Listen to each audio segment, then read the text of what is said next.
শুভ সকাল, good morning. আশা করি সকলে ভালো আছো।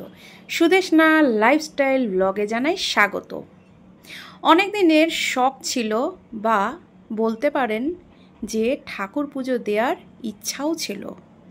ইউটিউব জার্নিটা যে এত দূর আগিয়ে নিয়ে এসেছি, তার জন্য ঠাকুরকে পুজো দেব না, সেটা কখনোই হয় না। চলুন আজকে সেই নবদ্বীপের প্রাণ কেন্দ্র নবদ্বীপ পোড়ামা মন্দিরে আপনাদের দর্শন করাবো। এই জায়গাটা হচ্ছে পোড়ামা তলা, এবং যে বটগাছগুলো আপনারা দেখছেন এটা বহু বছরের। এর উৎস বা সৃষ্টি আমরা তেমন কিছুই জানি না। পুরাণ মতে অনেক কিছুই বলা আছে। পোড়ামা মন্দিরের প্রতিষ্ঠা বলো, সব কিছুই একদম অতীত থেকে। অনেক অজানা রহস্য এখানে ঘিরে রয়েছে।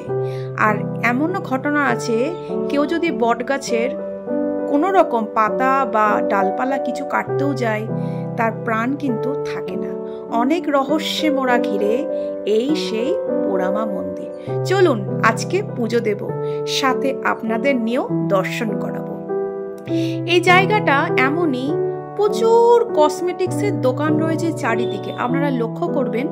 আর তারই মাঝে প্রচুর ঠাকুরের যে পুজোর আয়োজন, আপনার জবা ফুল থেকে শুরু করে ঠাকুরের থালি সমস্ত কিছু পাওয়া যায়।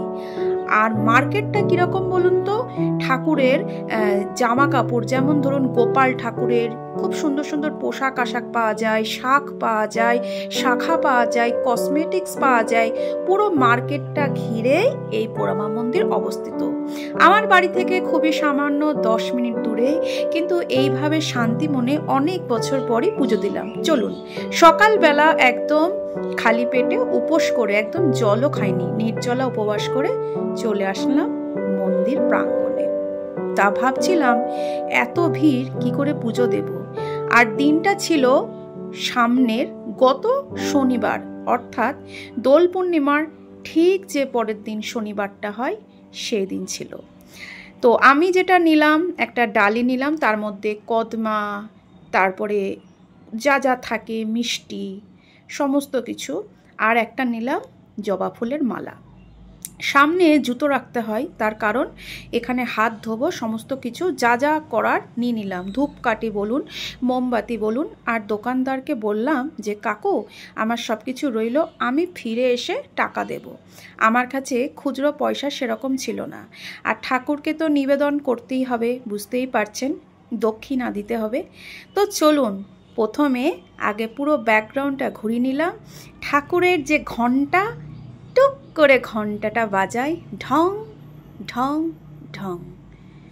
আসলে সত্যি কথা কি বন্ধুরা, গত 2 বছর পারিবারিক কারণে এইভাবে ঠাকুরের যে বেদির ওপরে ওঠারও সুযোগ পাইনি। তো আজকে অনেক দিন পর হয়তো ঠাকুর চাইলো, তার জন্যই পুজোটা দিতে পারছি। চলুন এবার ভেতরের দিকে যাওয়া যাক। ভেতরে প্রচণ্ড ভিড়, তার মধ্যে আমি যে কত কষ্ট করে ভিডিও করেছি আমি নিজেই জানি। আর শনিবার দিন বুঝতেই পাচ্ছেন, মানে একদম প্রতিপদ যেটাকে বলে, এই দিনটা খুব শুভ ছিল। মারামারি করে ধীরে ধীরে আস্তে আস্তে ধীরে ধীরে বসলাম।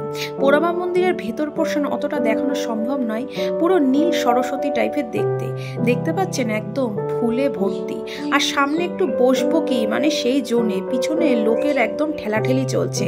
তো তারই মাঝে অনেকে গিট বাঁধে, ধরুন কেউ মানত করে, অনেকে বিয়ে থার জন্য, অনেকে অনেক কিছুর জন্য। তো কোনো রকমে পুজোটা দিলাম, নিজের গোত্র বললাম, আর যা যা চাইবার, সকলকে ভালো রেখো সেটুকু তো চাইবই।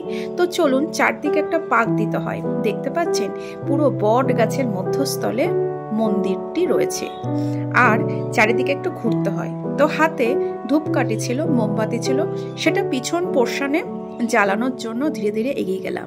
আর সাথে একটু প্রণামও করলাম, আপনাদেরকেও দেখালাম। অনেকের হয়তো আবদার থাকতে পারে, অনেকে অনেক রকমভাবে ভিডিও করে, কিন্তু আমি আমার মতো করে মন্দিরটা আজকে আপনাদের দর্শন করাচ্ছি।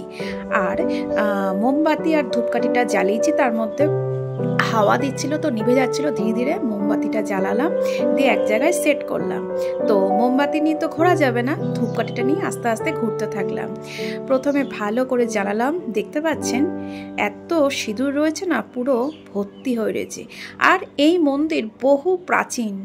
আপনারা নবদ্বীপ বলতে যেমন গৌরাঙ্গ মহাপ্রভুর দেশ জানেন, একই রকমভাবে নবদ্বীপ বলতে এক ডাকে সবাই জানে পোড়ামার মন্দির। এবং বহু দূর দূরান্ত থেকে, বিদেশ থেকে, অনেক দূর দূরান্ত থেকে দর্শনার্থীরা, পর্যটকরা একবার যদি এখানে ঘুরতে আসে, এই নদীর তীরবর্তী শহরে একবার মাকে দর্শন অবশ্যই করে যাবে। এই দেখেন আমার হাল, দেখতে পাচ্ছেন কপালে সিঁদুরের টিক্কা লাগিয়ে দিয়েছে ঠাকুর মশাই। আর আমি না একটু ক্লান্ত হয়ে যাচ্ছিলাম, মানে ছোট জায়গার মধ্যে ঘুরু ঘুরু, এক হাতে আমার ফোন আর এক হাতে ডালি, তো সব কিছুই করতে হবে। মনের মধ্যে রয়েছে ঈশ্বরের ওপর কৃপা, আর সাথে এক পাক দেব। ধীরে ধীরে আস্তে আস্তে এগোতে থাকলাম। তো বন্ধুরা, তোমরা এই সুন্দর দৃশ্যটা দেখতে থাকো। পুরো পুজোটা অনেকটা কমপ্লিট করার পরে বাইরের দিকে এবার ফিরতে হবে, আর থাকা যাবে না। ঠাকুরকে প্রণাম করলাম, ধীরে ধীরে মন্দির চত্বর থেকে এবার নামতে শুরু করলাম। আর যেখান থেকে আমি ফুল আর প্রসাদ নিয়েছিলাম সেখানে টাকাটা দিয়ে দিয়ে পুরো কাজটা কমপ্লিট করলাম। হঠাৎ করে মনে হলো পাশেই আছে মা ভবতারিণী মন্দির, পোড়ামা মন্দিরের পাশে। দেখতে পাচ্ছেন প্রচুর বটগাছের শাখা পোশাখা আর অনেক অনেক ধাগা বাঁধা। তো ভাবলাম পোড়ামাকে পুজো দেব আর ভবতারিণীকে বাদ দেবো, সেটা কখনো হয় না। তো তার জন্য যা যা কেনার, ফুল, তারপরে হচ্ছে নৈবেদ্য, সমস্ত কিছু নিলাম। তো মাকে একটু দর্শন করায়, আপনারাও দেখুন। কিন্তু সমস্যাটা হলো পুজোটা বললো যা যা রেখে দেওয়ার পরে একটা টাইমে নাকি পুজো হয়, তো অনেকটা বেলা হয়ে যাবে, 1:30-2টোর সময়। তো সেই জন্য ঠাকুর মা পোড়ামা, মা ভবতারিণী দর্শনের পরে সমস্ত ভিড় ভাট্টা কাটিয়ে ধীরে ধীরে চলুন বাবা ভোলানাথের মন্দিরে, মহেশ্বর। তো চলুন আস্তে আস্তে উপরের দিকে ওঠা যাক। তো শিব মন্দিরে প্রচুর লোকজনও ছিল, আর কয়েকজন বিদেশি এসেছিল, তারা তাদের ভাষায় ধীরে ধীরে মূর্তিকে দর্শন করলো। বেশ ভালো লাগলো। শিব মূর্তিটা কি সুন্দর না দেখতে, কি তাই তো বন্ধুরা? আর চলুন মাথাটাও একটু ডিজাইনটাও দেখিয়ে নিই।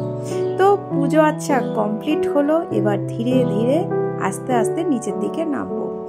আর অনেক দিন পরে পুজো দিয়ে মনটা বেশ ভালো লাগলো। কিছু জিনিসপত্র কেনার ছিল, যেমন ধরুন গার্ডার বা ক্লিপ, বললাম না কসমেটিক্স পাওয়া যায় প্রচুর, তো কিছু জিনিসপত্র কিনবো সেটা চিন্তা করছিলাম। কেনাকাটি সম্পূর্ণের পরে লাস্টে একটা সুন্দর ভিডিও ক্লিপ নিয়ে নিলাম, দিয়ে এবার রাস্তার দিকে চলে যাব। কিছু পার্সোনাল কাজকর্ম ছিল, সেটা মেটানোর পরে ধীরে ধীরে আবার বাড়ির দিকে যাব। হঠাৎ করে মনে হলো দোল পূর্ণিমার পরের দিন বাজারে ঠাকুরের ওখানে খাওয়া দাওয়া হবে।